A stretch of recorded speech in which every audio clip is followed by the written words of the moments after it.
You think you know what's coming, but trust me, you don't. Imagine being a black man in your own home, minding your business, doing something as simple as closing your pool, when a Karen calls 911 on you for no reason. Sounds crazy, right? Well, that's exactly what happened to me, and things got way out of hand. You see, not only did I have to deal with the police, but I also had to deal with the ruthless HOA that thought they had all the power. But what they didn't know was that I wasn't going to just let this slide. No, I decided to expose the truth, and when I did, it made them regret their every move. This is my story about standing up for my rights and the chaos that followed. Stick around, because what happened next is going to blow your mind. Welcome to a story about how one black man, living in what seemed like a quiet, suburban neighborhood, found himself on the receiving end of something that's far too familiar to many of us: racism, injustice, and the terrifying power of a corrupt homeowners association, HOA. Now, I know you've probably heard about the HOA Karen, the one who calls 911 over every little thing. But in this case, it wasn't just about some minor disagreement over a lawn or a fence. This was something far bigger. This was about power, control, and the sheer audacity of a system that assumes it can tell you how to live your life in your own home. The situation all started when I, a regular guy, just trying to enjoy the benefits of my hard-earned house, was simply closing up my pool for the night. Sounds harmless enough, right? But for my neighbor, Karen, who was also the president of the local HOA, that wasn't okay. Without any provocation, she decided to call the police on me for doing something completely within my rights. But that wasn't the end of it. No, this was just the beginning of a larger battle I wasn't prepared for, but had no choice but to fight. When the truth came out, when I exposed what had been going on in that community for years, it was like opening a floodgate. Not just for me, but for everyone in that neighborhood who'd been oppressed and silenced for far too long. You'll want to stick around for the rest of this story. Trust me, you won't believe how it ends. Let's rewind a bit. I had recently moved into a lovely suburban neighborhood. You know the kind? Perfectly manicured lawns, quiet streets, and neighbors who wave when they see you. At least, that's what I thought when I first moved in. Like many of us, I had dreams of buying a house in a good neighborhood and living the peaceful suburban life. Little did I know, that dream would soon be shattered by a woman who thought she had more power than she actually did. Karen, as I'll call her, was the president of the local HOA. She was one of those neighbors who kept track of everything and made sure everyone was following every single rule. Now, I might want to rock the boat. I kept to myself, maintained my property, and took care of my business. My backyard, which included a small pool, was my sanctuary. After a long day at work, it was a place I could relax, take a swim, and forget about everything for a while.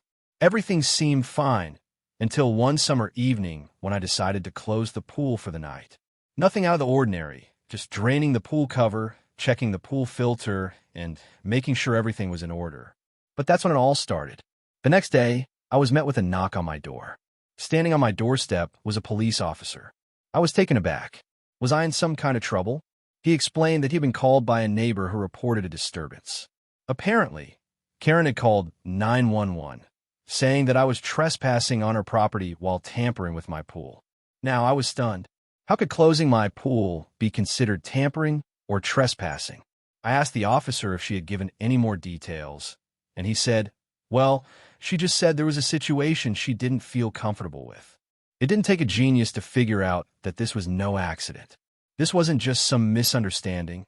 It was a deliberate move by Karen to make things difficult for me. As I stood there, trying to process what was happening, I couldn't help but feel the sting of racism.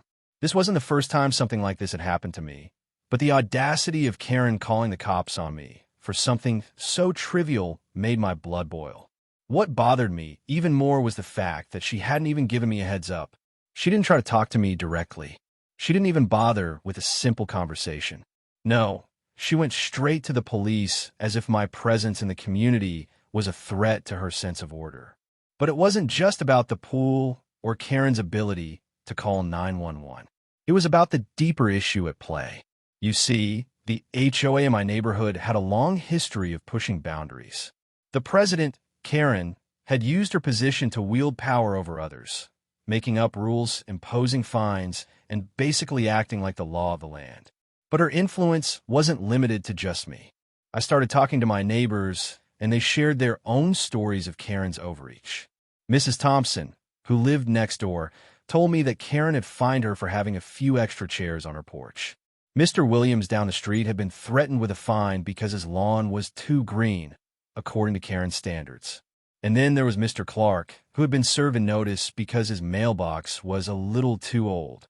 The problem was clear. Karen wasn't just a busybody. She was abusing her power to control everyone's lives. The HOA, which was supposed to be about maintaining property values and ensuring the community's well-being, had turned into a tool of oppression. And it was clear to me now that I wasn't the first person she'd targeted.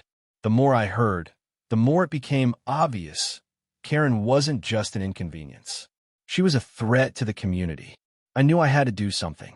I couldn't just sit back and let Karen get away with this. But what could I do? I was just one person, one black man against an entire community, including the powers that be, the HOA.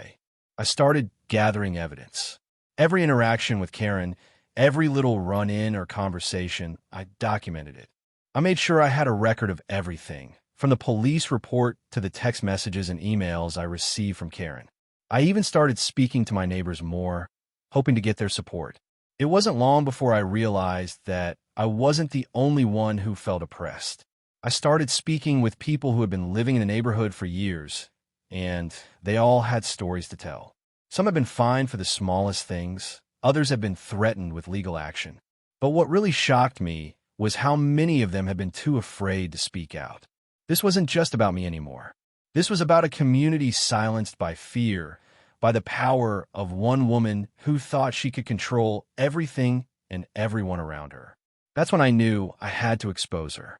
I contacted a local reporter who specialized in community issues. I explained the situation, and she was immediately interested. "This is a story people need to hear," she said. We set up an interview, and soon I found myself telling my side of the story to a wider audience. The news spread like wildfire. People started reaching out to me, sharing their own experiences with Karen and the HOA. The more I shared, the more people rallied behind me. And that's when things started to change. The turning point came when Karen realized that her actions weren't just affecting me. They were affecting the entire community. She had underestimated the power of people coming together, and now the pressure was mounting. Karen tried to dismiss the allegations, but the evidence was clear. There were too many people speaking out, too many people who had been oppressed by her. And that's when she cracked. She went to the HOA board and tried to make excuses, but they couldn't ignore the mounting evidence. Finally, Karen was removed from her position as president. But the damage had been done, and the real story had only just begun to unfold. With Karen's removal, I thought things would calm down. But I was wrong. The damage she had caused went deeper than I had realized. The community had been under her thumb for so long that even with her out of the picture, people were still afraid to speak up. But I wasn't afraid anymore. I had already exposed the truth, and I wasn't about to let things go back to how they were. I took it a step further. I began pushing for changes in the HOA structure, demanding more transparency, accountability, and representation. This wasn't just about getting rid of Karen. It was about making sure this didn't happen again. The other residents, who had been too afraid to speak out before, began to find their voices. We organized meetings, protested, and petitioned for reforms. The local government got involved, and soon, the HOA was under a microscope. The climax of it all came when the new HOA board was elected, and they implemented the changes we had been demanding. It was a victory for the entire community, but it came at a cost. Karen, of course, didn't take her downfall well. She tried to blame me for everything, but by then, it didn't matter. The truth had already been exposed. In the aftermath of the entire ordeal, I found myself reflecting on everything that had happened. It had been a long and challenging road, but I had made it through. The community had changed. The old HOA board was gone, and a new group of people who actually cared about the residents had taken charge. The changes were immediate. Fines were being reduced, transparency was a priority, and Karen's oppressive hold over the neighborhood had been broken. For me personally, The victory felt sweet, but it was bittersweet too. I had been forced into a battle I never wanted to fight. But through that struggle, I had found strength I didn't know I had. And the best part? I wasn't the only one who had found their voice. The whole neighborhood had come together, and that was something powerful. The ripple effect of this story was more than just local. It was national. The community rallied behind me, and soon, other neighborhoods across the country were reaching out to share their own experiences with overreaching HOAs. This story sparked a conversation about racial bias, discrimination, and the unchecked power of HOAs. It showed the world what happens when people take a stand for what's right, no matter the cost. But more importantly, it highlighted the power of community. When people come together to expose injustice, incredible things can happen. That's a lesson we all need to learn. If you've ever faced a situation where you felt powerless, know that you don't have to go through it alone. Stand up for what's right, speak out, and let's create a world where fairness and justice reign.